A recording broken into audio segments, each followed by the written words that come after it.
What's up, boxing fans? This is Anna here to do another boxing analysis. This is a super fight between Manny Pacquiao versus Brandon Bam Bam Rios. Okay, let's get straight to it and break down the numbers of these guys, and then we're gonna break down the different strategies that they can use to implement their style the best. Perform the best in the ring and be the ring generals at night. Now, with these two warriors, they both have something in common. They're both very aggressive, and they both get lots of knockouts. But, lately the boxers have been doing their thing against the Juan Manuel Marquez, showing his power, throwing that overhand right, getting Manny Pacquiao out of there. And you gotta look at it like, what can Manny do? I mean, he hasn't been in this predicament in his career before where he's been knocked out on this level. Can he have the fortitude? Can he have all the different issues that's going on right now in the Philippines and with the government, and him just doing this thing, and like I said, in the government setting, doing this thing with politics? I wonder if that's gonna affect him mentally, as well as how will he take getting hit on the chin again. I think he's going to do pretty well. I think Freddie Roach and him are going to make a great game plan. And it's going to look similar to the David Diaz fight. Typing in Manny Pacquiao versus David Diaz at 135 pounds. Great fight, but Manny was too fast, too sharp, too many angles, too much power, too much speed. And he got him out of there. And he busted up his face. And even David Diaz said, man, that fucker's so fast. Let's get down to Antonio Margarito versus Manny Pacquiao in Dallas Cowboys Stadium.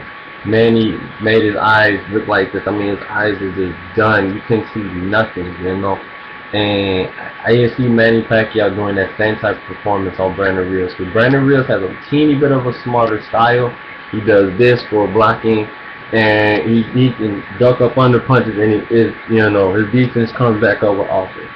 Rolls around left hook, rolls around right hook. The other thing that Brandon does well in the fight, that I see, will be left hooks and right uppercuts and left hooks and left uppercuts. But like I said, let's get down to the numbers. The numbers are, you have Brandon Rios with 31 wins, 23 by knockout, 1 loss, 1 draw. Manny Pacquiao, this guy has an impressive record, Hall of Fame status, 54 wins. 54 wins, which is crazy. 38 by knockout, 5 losses with 2 draws. And he's an 8-time world champion, fought people like De La Hoya, Marquez, and so many different trilogies. And I mean, this guy's just the Hall of Fame all the way around. So people say, what do you have to prove? Facing people like De La Hoya and dominating him and knocking out Ricky Hatton. But one thing I will tell you guys is, he has skill. I hate when people say he doesn't have any skill and he's just aggressive and he's a come forward fighter. No, he's far from that. The guy looked like Bruce Lee or Tony Jaa in my eyes, the way he did Ricky Hatton. It's not me being what they call it, a pack-tar. I'm not a pack-tar. I'm a realist. And I saw what I saw. The guy was amazing. He made Ricky Hatton look like a bum off the street, the guy in the ring with him. I mean, it was ridiculous at the angles, the different combinations, the timing, the footwork, the setting everything up with the jab, overhand lefts, head movement, right? I mean, he was landing everything flush and just perfect that night. And that, I believe it was the second round knockout, clean knockout, overhand left. But like I said, it's going to be in the Venetian in Macao, China. They're having this fight here because of the tax. They don't want to pay taxes. Manny Pacquiao and Bob Arum said they want their money. I don't blame them. You gotta get that bread, and they're gonna have 1 million or 2 million different people watching that fight. More views, more money, and I'm pretty sure it's gonna pack the place. Now let's get back down to the strategies, like I was discussing before. Manny Pacquiao has this style of throwing 1, 2, 3, 4 punch combinations, using angles, using a little bit of head movement to get in the inside. But he won't have to do that with Brandon Rios. Brandon Rios is going to come forward and come to him. Brandon Rios doesn't change up his game plan. We saw that shit with Mike Alvarado. Mike Alvarado did his thing, changed up his game plan, use boxing, and it worked. You know, using the perimeter of the ring, you still stand and bang and do your thing, but Brandon's gonna catch you, and that's what I want to see when Pacquiao gets brave and he starts doing like that. You know, he starts getting real brave. I want to see what happens then. You know, I want to see if Manny, once he gets him on the chin, how will he react? You know, that's the big thing that I want to see in this bout. I see Manny Pacquiao waiting for Brandon to come. He's gonna throw a left straight, and he's gonna set it up with that thunderous jab. And when he does that, nobody really notices it, but I notice the little things, the subtle things that Manny does. He'll tap you, tap you at the bottom, head movement. Throw that for distance, his right jab. Overhand left, come back with the right hook. He'll probably duck one time, and then he'll throw a 1, 2, 3, 4 punch combination. I've even seen him throw, you know, where he throws his right hook. He'll wait for you to come forward.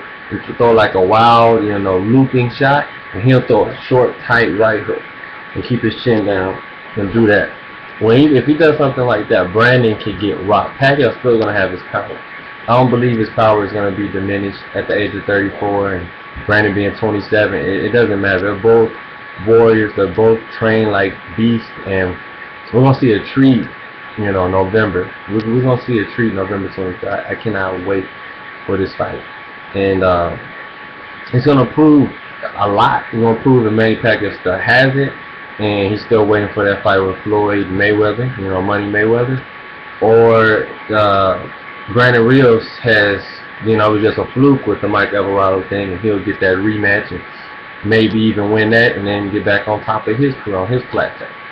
So big stakes right now in boxing. Boxing is just thriving so well, and I love it because it's a sport that I enjoy. I have a passion for it so hard, is boxing.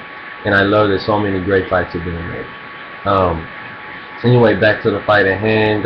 Like I said, Manny Pacquiao using angles, speed, timing, footwork. It's just going to be too much for Brandon. He's going to just run circles around him, jump from side to side, throw angles, jab, jab, straight left hand, jab, jab, straight left hand. He might even throw a straight left, right jab, come with the right hook, come around, head movement like Manny always does, and then throw a 1, 2, and might come up with the uppercut. Cause I've seen him do that, you know, do that too when he goes jab straight, left uppercut, or jab, left uppercut from a distance, and wait for Brandon to come in. Now, if Brandon wants to sit there and go toe to toe with him, he's gonna have to cut off the ring effectively. You know, for him to do very well in this fight, he's gonna have to cut off the ring effectively, have Manny sit on the ropes a lot, and maybe land an overhand shot. Maybe he can knock out Manny and shock the world again, you know. For me, it won't be a shock because I know how powerful Brandon Rios is. He has deep power in his overhand right and his left hook, and his left and right uppercut. So he's dangerous all the way around. But I just see Manny Pacquiao busting him up. Remember, I said David Diaz and Antonio Margarito fight. Remember those. Type them in on YouTube. That's what the fight's going to look like. It's going to be an 8th or 9th round TKO stoppage, or maybe even a KO by overhand left or left uppercut, or maybe even straight left hand. It's going to be the left hand though. That's what I believe. 8th or 9th round, either TKO or KO. So tell me what you think in the comment section below. If Manny Pacquiao does win, who do you want to see him fight next, or do you want him to retire and go off to the sunset of the Philippines and do his thing with politics? Same thing going for Brandon Rios. If he wins, what's next for him? Who do you think he should fight? Should he fight Danny Garcia at 140 pounds? They have a lot of beef there. Puerto Rican American versus Mexican American. Puerto Rico versus Mexico, period. You can't go wrong with that. Too strong. Cudero's going at it. I mean, what's better than that? Amir Khan, maybe for Manny Pacquiao. Who knows? But anyways, tell me what you think, and I will get back to you with more boxing analysis. Peace.